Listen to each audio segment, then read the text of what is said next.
Amigos e amigas do setor da construção, o programa de hoje está imperdível. Afinal, estamos trazendo a segunda parte da entrevista com Eduardo Gomes de Matos, que vai apresentar tendências para o varejo e atacado e mostrar a sua visão de mercado e, logicamente, contribuir com o sucesso dos nossos negócios. Acompanha. Como eu falei, está incrível, está imperdível. Eduardo, você falou um pouco já do cenário de material de construção, falou da trajetória, das refundações da Gomes de Matos, e aí a gente está vivendo agora uma jornada que vai exigir uma refundação dos negócios, né? É uma refundação da sociedade. Isso. A gente está falando da inteligência artificial. Quais são os impactos que essa inteligência artificial gera para o mercado e quais são os ganhos que ela pode proporcionar se a empresa souber manejá-la bem?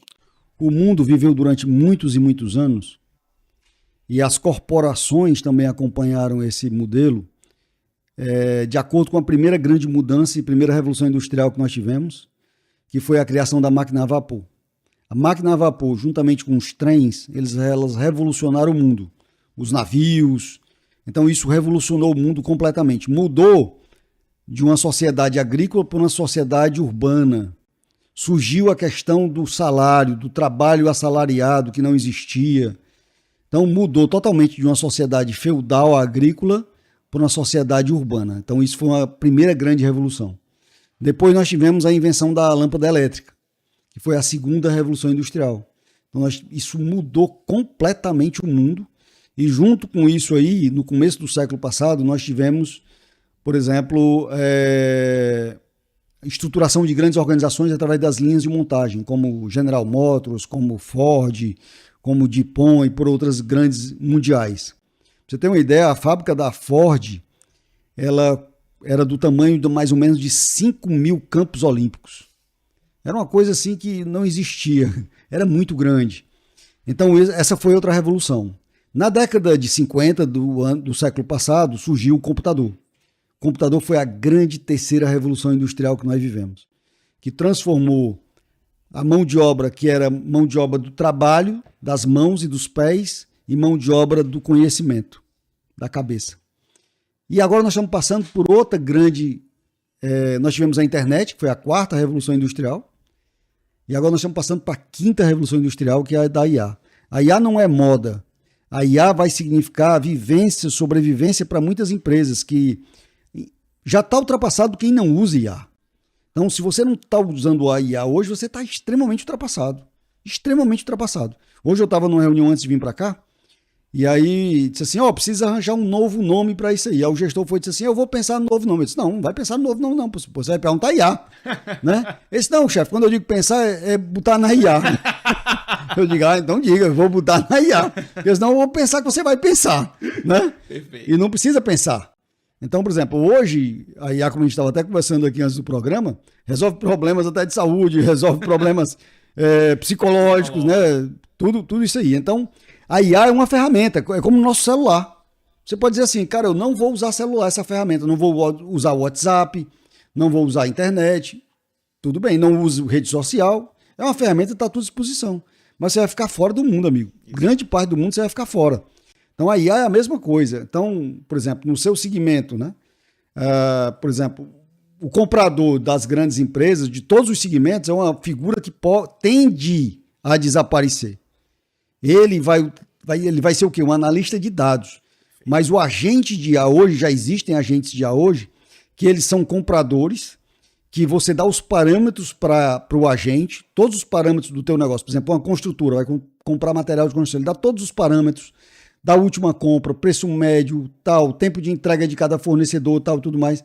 E aí, quando chega justamente as solicitações das obras, ele já faz aquela análise, ele já elenca, já passa o pedido para o fornecedor e já controla tudo.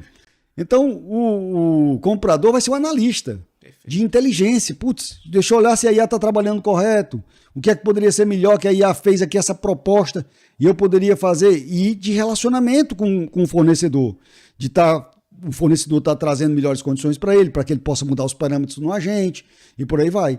Mas assim, até representante mesmo, como a gente colocou, né?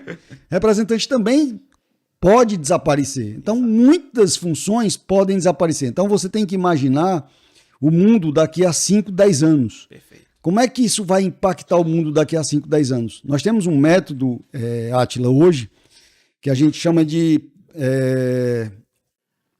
aceleração do crescimento estratégico, que a gente trabalha com cenários prospectivos. Então, a gente desenha cenários para aquela empresa cliente, onde a gente desenha aquele mercado daquela empresa daqui a 5 anos. Ó, o teu mercado pode estar no cenário A, B, C e D. E aí o cenário A tem isso, os pontos a favor são esses, os riscos são esses. O cenário B, isso e isso. O cenário C, e aí vai colocando cada um cenário. E aí a gente faz o empresário tem sempre a pergunta de $1 milhão, né? Como é que a minha empresa, não sei o que, não sei o que, não sei o que. Aquela pergunta de $1 milhão é isso que a gente tenta responder nos cenários prospectivos. Eduardo, e assim, a gente vê que muitos empresários que avançaram, o setor da construção tem muito desse perfil de empresário, eles avançaram muito pelo feeling, pela capacidade de enxergar o cenário lá na frente e aí desenhar uma estratégia. Esse modelo de empresário se fortalece com a inteligência artificial? Vamos mudar a questão. Essa questão que você colocou é muito importante, mas vamos trazer para o contexto. Perfeito. Né? O contexto é quem diz isso. Então, assim, a intuição, nós sempre temos intuição, né? Sempre. O empresário, normalmente, o empresário ele tem um perfil, a maioria deles, a maioria do perfil do empresário é empreendedor e ele é visionário. E como ele é visionário, ele usa muito a intuição. Então, ele vê coisas que os outros não veem, né? Putz, eu vou fazer uma loja aqui, a loja vai ser assim, a entrada vai ser ali, a descarga dos fornecedores vai ser por acolá. O cara diz, não estou vendo nada disso, mas eu já estou vendo aqui tudo na minha cabeça. Né? A gente é mais ou menos assim, né? A gente vê tudo já antes dos outros verem, a gente já vê como é que vai ficar. A gente já vê. Então essa intuição é muito boa. Mas hoje você não pode intuir se você não tiver baseado em dados para tomar decisões. Perfeito. Então, por exemplo, quando a gente uniu a Board ao ecossistema, é justamente para isso. Eles desenvolveram durante alguns anos um sistema, juntamente com o IA, que ele dá todo o desempenho do negócio. Então a gente tem que ter todo o desempenho do negócio até para a gente fazer benchmarking.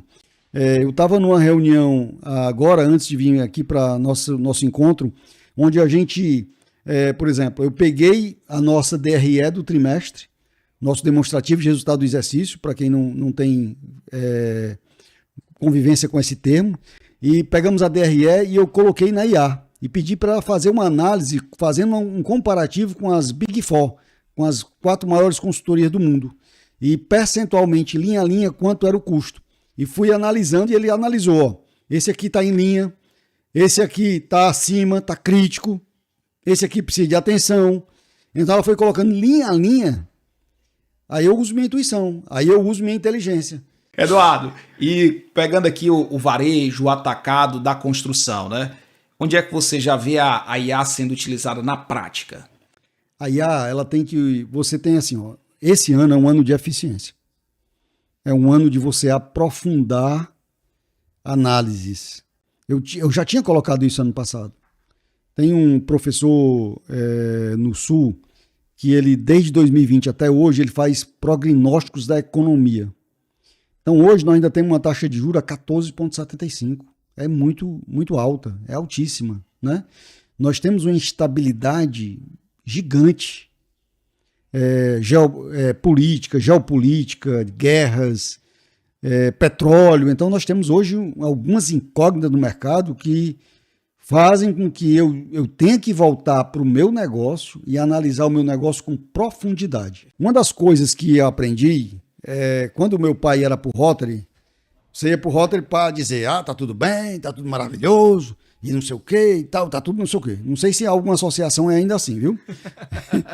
Mas nos grupos que eu participo de empresários, aqui em Fortaleza, da Gomes de Matos, e em São Paulo também, do G4 e de outros grupos, qual é o papo? O papo é o seguinte, cara, eu tô com esse problema aqui, ó.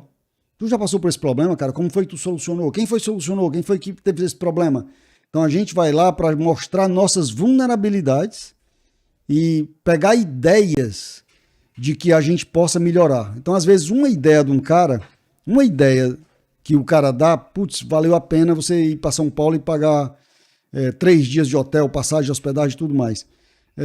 Por exemplo, eu não estava satisfeito com o nível de lucratividade da Gomes de Matos ano passado.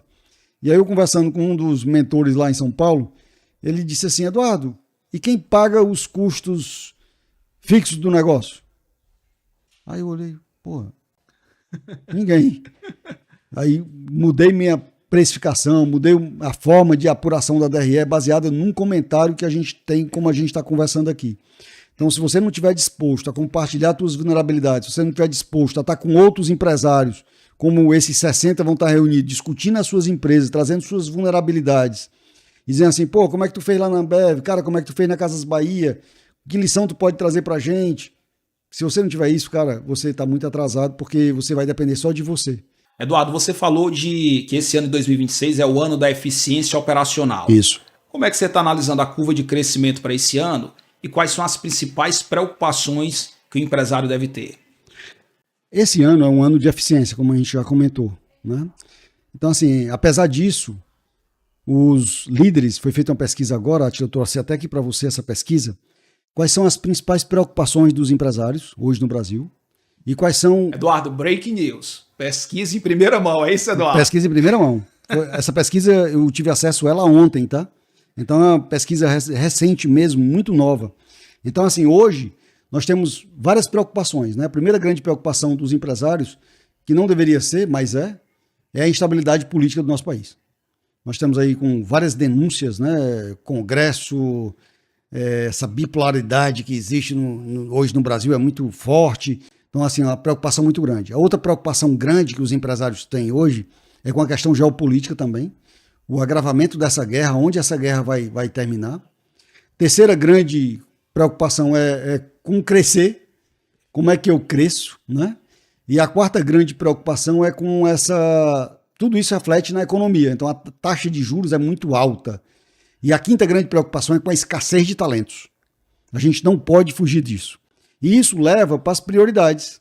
Quais são as prioridades hoje do empresário? A principal prioridade hoje, segundo a pesquisa, que a gente vai apresentar essa pesquisa em primeira mão, é justamente com pessoas. Hoje nós precisamos desenvolver e reter pessoas no nosso negócio. Porque se a gente não tiver pessoas, as empresas não crescerão por falta de pessoas. É o grande gargalo, imagina. É o grande gargalo. Essa questão do pleno emprego no Brasil, ela não existe, porque aquele dado que o IBGE traz é pessoas que não estão procurando emprego, então não podemos considerar aquilo.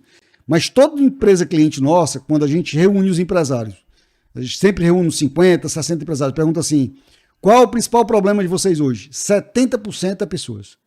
Não tenho pessoas certas, não consigo reter as pessoas não têm a cultura da minha empresa, as pessoas não trabalham duro como eu gostaria que elas trabalhassem, não são engajadas. Então, assim, a gente tem esse grande desafio hoje, a prioridade é esse grande desafio. Segundo, custos. A gente tem que buscar redução de custos e eficiência operacional. Se você não estiver buscando eficiência operacional do teu negócio, e aí exige profundidade. Não é superficialidade, exige profundidade, analisar cada processo do que você faz, como você faz e como deveria ser melhor esse processo. Então, assim, a gente tem que definir muito claramente que num ano desafiador como é 2026, porque 2026, por exemplo, o mercado de setor de construção civil, o mercado de construção civil ainda mantém por conta do investimento grande em infraestrutura, e 80% desse investimento hoje no Brasil é feito pelo privado, que deveria ser pelo público, e por conta do Minha Casa Minha Vida, que evolui e emprega muita gente, faz com que essa economia tenha um pouquinho de suspiro. Mas em termos de material de construção, esse ano, o maior crescimento que nós teremos será em torno de 2%. E por uma feira que teve agora em São Paulo, muitas empresas não estão conseguindo crescer positivamente, estão com decréscimo nas suas vendas nesse primeiro trimestre. Então, um ano desafiador. Às vezes a gente olha muito para criar experiência para o cliente, né? Tá. Mas a gente esquece que tem um cliente interno. Tá. E esse é o desafio. Como é que a gente cria experiências para esse cliente interno? Tá. Você tem que ter o que a gente chama de employer branding, ou seja, uma marca empregadora para o funcionário. Então, por exemplo, nós contratamos recentemente uma consultora e aí eu perguntei o que foi que fez você vir procurar a Gomes de Matos e querer trabalhar na Gomes de Matos. E ela disse assim, eu sigo a Gomes de Matos e eu vejo os stories da Gomes de Matos, vejo as postagens da Gomes de Matos e eu sempre tive vontade de trabalhar aqui. Né? E outra coisa, Eduardo, por conta dos depoimentos de amigos meus que trabalham aqui. Então, assim, a gente tem que proporcionar essa mesma experiência para o nosso colaborador, porque não é o nosso primeiro comprador. Quem compra primeiro o nosso produto, quem compra primeiro nossa empresa, quem se engaja primeiro é o funcionário. Se a gente não tiver pessoas extremamente engajadas com o nosso negócio, a gente nunca vai conseguir cliente engajado com o nosso negócio, porque ele é que está nos representando lá na ponta, ele que está nos atendendo lá na ponta. E a gente nota isso, Átila, a gente nota, tem empresas que a gente chega e a gente nota aquele ambiente positivo, alta energia, né? A gente sente energia. E tem ambiente, você chega num caixa do supermercado, às vezes num caixa de uma loja de material de construção, a pessoa parece estar ali por obrigação, morta, né? Está fazendo um trabalho por fazer. Então, assim, a gente precisa ter a venda e as pessoas desejarem trabalhar no nosso trabalho. E outra coisa importante também, remuneração. A remuneração, eu sempre digo, você tem que pagar, existem 4 faixas de remuneração, a mais baixa, a mais alta, a do meio e 5 na realidade. Existem a do primeiro quartil e a do terceiro quartil. Eu recomendo sempre a todo cliente nosso, pague no terceiro quartil. Não pague o mais alto não, mas pague acima da média. Porque você pagando acima da média, as outras pessoas vão querer sair das outras empresas para trabalhar na tua. E se você paga abaixo da média, as pessoas vão querer sair da tua empresa para trabalhar nas outras. Você que nos acompanha no programa Construção em Foco de hoje aqui na Band, vai ter que aguardar um pouquinho, porque a gente vai ter que ir para um rápido comercial. Mas eu sei que você está ansioso pelo retorno, porque tem muito a aprender com esse grande entrevistado, Eduardo Gomes de Matos, da Gomes de Matos Consultoria. Voltamos já.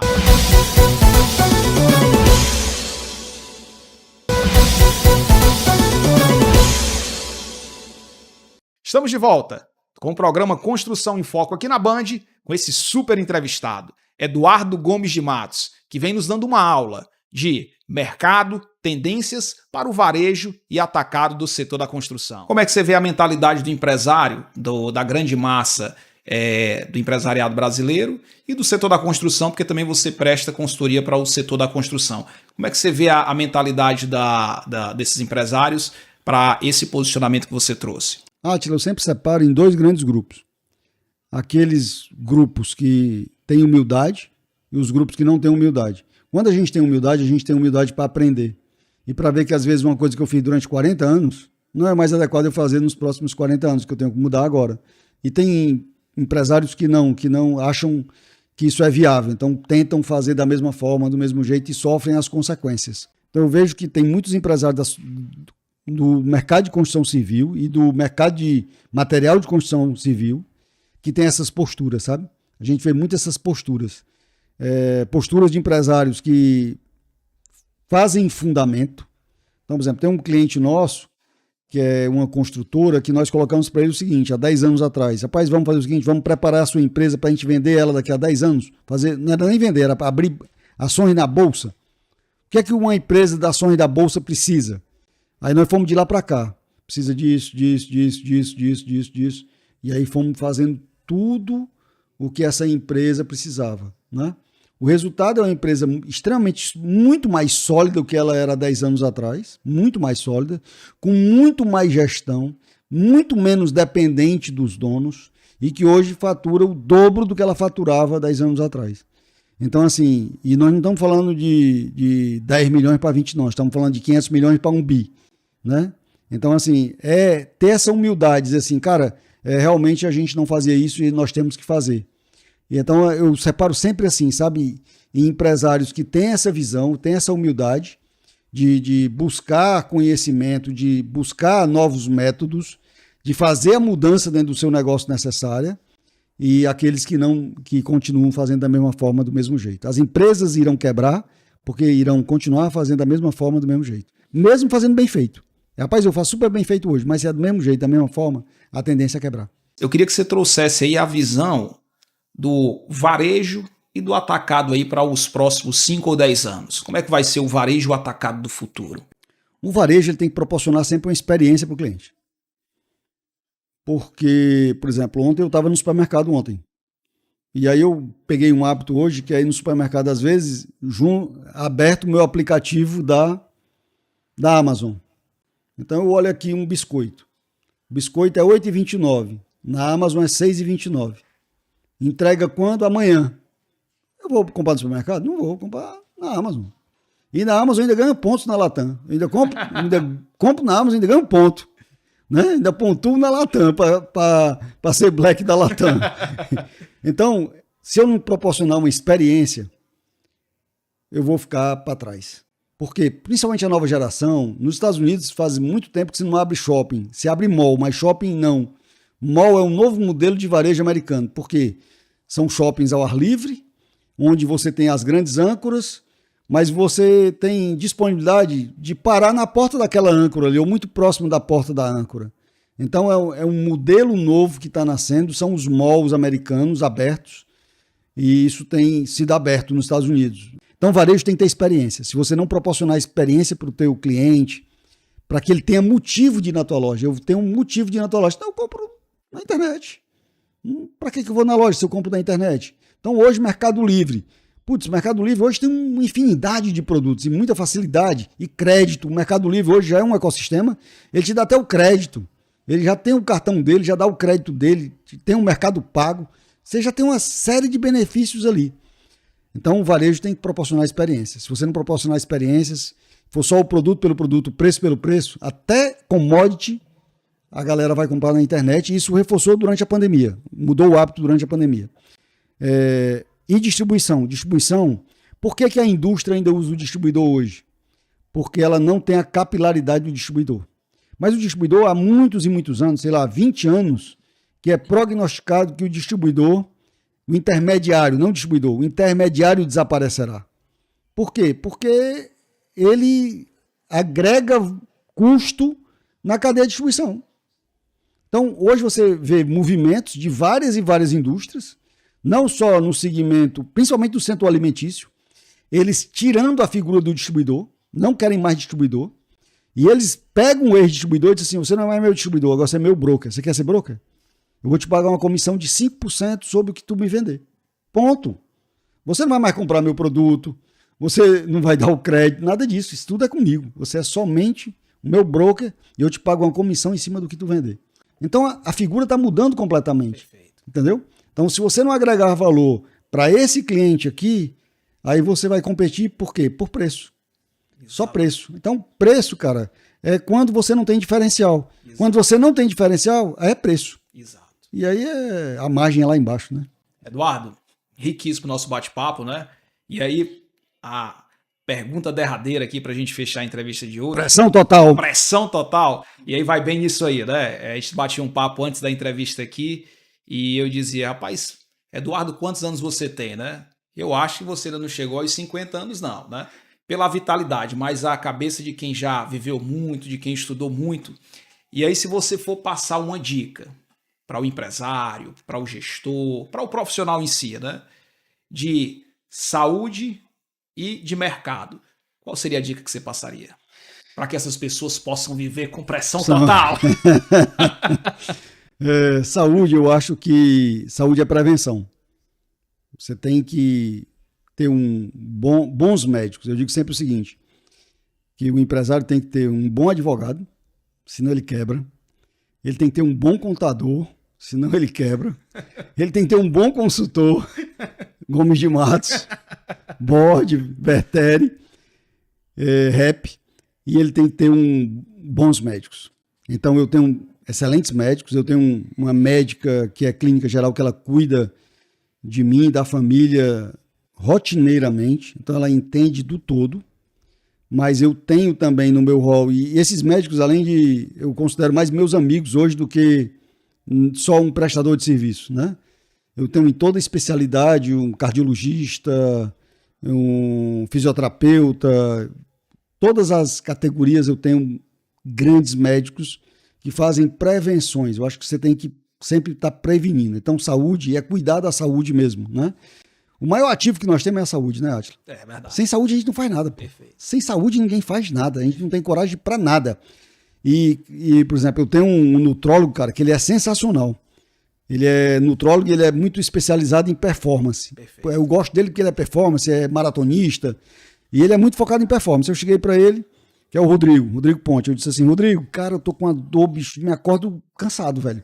Me acordo cansado, meu joelho, me acordo cansado, meus pés, me acordo cansado. Aí ele, deite aí, tal, aí fez um exame lá, levante a perna, bote pra lá, bote a cá, tal, não sei o que. Não, já sei o que é. Você toma esse suplemento aqui e tal. Rapaz, com 2 dias eu já não tava mais sem dor. Então, assim, às vezes a gente tem uma dorzinha, né? Às vezes na empresa a gente é a mesma coisa. Às vezes tem uma dorzinha e tal, mas a gente não pede ajuda a um especialista. Pô, e o cara tá lá, o cara conhece, o cara sabe, né? E pode melhorar muito a tua qualidade de vida. Então eu acho que é isso. Do mesmo jeito da saúde, a gente também tem que olhar para a nossa empresa. A nossa empresa, nós não temos a capacidade de ver muito bem a nossa empresa, nós mesmos. Analisa só, você está nos assistindo. Quanto tempo por dia você passa olhando para os outros e quanto tempo você passa olhando no espelho para você? Pô, a gente passa talvez 10 minutos do dia fazendo a barba, olhando para a gente. O resto é olhando para os outros. Então, na nossa empresa, a gente olha muito para fora e às vezes não olha para dentro, que a gente chama de ponto cego. Toda empresa tem vários pontos cegos, tem vários custos invisíveis, tem dinheiro na mesa que às vezes o cara não vê e que alguém de fora, pô, vocês não estão vendo isso? E a gente vê. Então, eu acho que é sempre você estar muito bem assessorado, você participar de grupos. Uma das coisas que fez a diferença para mim foi participar de grupos onde eu não sou o cara mais inteligente da mesa, cara. Eu sou o mais burro da mesa. Quando eu me sinto com os meninos lá do G4 e tal, com a galera lá, eu digo, rapaz, eu sou o mais burro aqui, eu tô no lugar certo. Tem muito a aprender. Eu tenho muito a aprender. Então é muito importante você participar de mesas onde você discute com pessoas e aí vira uma coisa ruim, sabia, Átila? É que quando você senta em mesa, cara, que não te agrega, você não tem paciência pra ficar naquela mesa, velho. É verdade. Né? Você diz, pô, tô perdendo meu tempo aqui, o pessoal só fala besteira. Aí você fica mais seletivo também, entendeu? Exatamente. Você fica mais seletivo. Mas participe de grupos de pessoas que te agregam, assim como a gente tá aqui hoje, você me agrega, eu te agrego. Então a gente sai daqui mais rico, né? Mais rico de conhecimento, mais rico de experiência. Eu acho que é isso. Eduardo, eu vi aqui que é o seguinte, 2030, Gomes de Matos, 100 milhões. Deus quiser. Com o potencial, teu potencial da tua empresa aí, essa capacidade de vir para multiplicar isso aí, vai ser fichinho. Olha lá, você não dobrar essa meta antes do tempo. É difícil. Mas eu tô começando a perceber também que você é um cara que cuida muito da saúde. Eu tô começando a visualizar o seguinte, Eduardo 2100. Que é isso. Eu não sei se você vai chegar lá ou vai ser a sua IA que vai estar lá. Mas eu acho que no ritmo que você vai chegar muito perto disso aí, viu? Se eu chegar nos 90, tá bom. Mas é isso, Eduardo. Rapaz, te agradecer imensamente por esse bate-papo, né?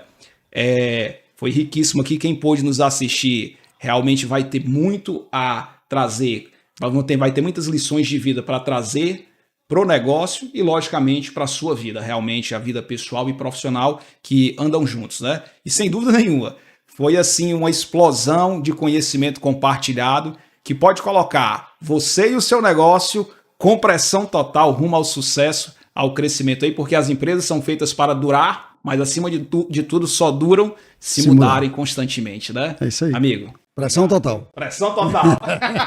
Um abraço, Eduardo. Um abraço, obrigado. O programa Construção em Foco está chegando ao fim. Você que nos acompanhou foi contemplado com um conhecimento muito rico, compartilhado por Eduardo Gomes de Matos, ele que é CEO da Gomes de Matos Consultoria, trazendo aqui toda a sua visão de mercado e dicas importantíssimas para o crescimento da sua empresa no setor da construção. Desde já, agradeço a parceria com a Expo Construir e desejo a você um excelente domingo. Um domingo, pressão total.